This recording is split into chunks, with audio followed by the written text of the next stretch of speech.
The tweets that have been referred to on social media were brought to our attention, and we determined very quickly that they were accurately attributed to our officer. Now on Local 5, Grand Chute police begin an internal investigation into an officer after racist and derogatory social media comments from his youth resurface. Good evening. Thank you for joining us. I'm Tom Zalaski. And I'm Erin Davison. We begin with a story you'll only see on 5. An internal investigation is currently underway after racist and homophobic tweets by a Grand Chute police officer surfaced. Some residents are disturbed over these social media posts. Local 5's Rhonda Fox has reaction from Grand Chute Police Chief Greg Peterson. I was shocked. Like I think most people would be. And then I was curious to find out if they were legitimate. Grand Chute Police Chief Greg Peterson is quite candid about the veracity of these offensive tweets. We recognize that they were written and shared back in his high school years from, I think we determined, 2011 through about 2014, but nevertheless they were certainly attributed to our officer, and consequently we took the situation, very seriously. I don't know any 17 or 18-year-old that I've ever associated. I know I certainly didn't openly talk about wanting to murder people or wanting to plan murder. These posts are not only littered with racial and homophobic slurs, but also violent tweets.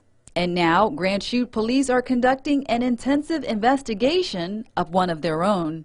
We have looked extensively at his full social media activities, including his activity after leaving high school.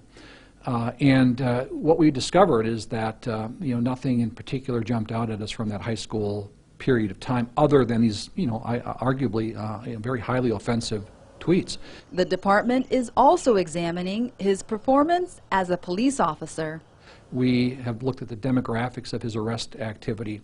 We found that he's been with us about 2.5 years, and during that period of time we found that he had been involved in arrest activity with 22 African American suspects. So we recovered the body camera video of every one of those contacts and then randomly selected 22 arrests involving white suspects. We found no discernible difference in the way he treated people. He treated people respectfully, with dignity, and we found nothing to cause us any concern. But residents worry this review isn't enough.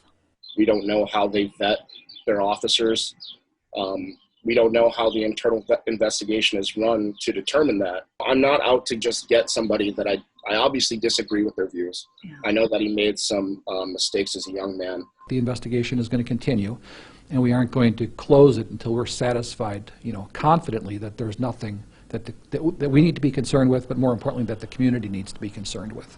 In Grand Chute, Rhonda Fox, Local 5 News. Thank you, Rhonda. Now, the officer in question is still on the force, and as the chief just said, the investigation is still ongoing. A demonstration is planned this Sunday at the Grand Chute Police Department.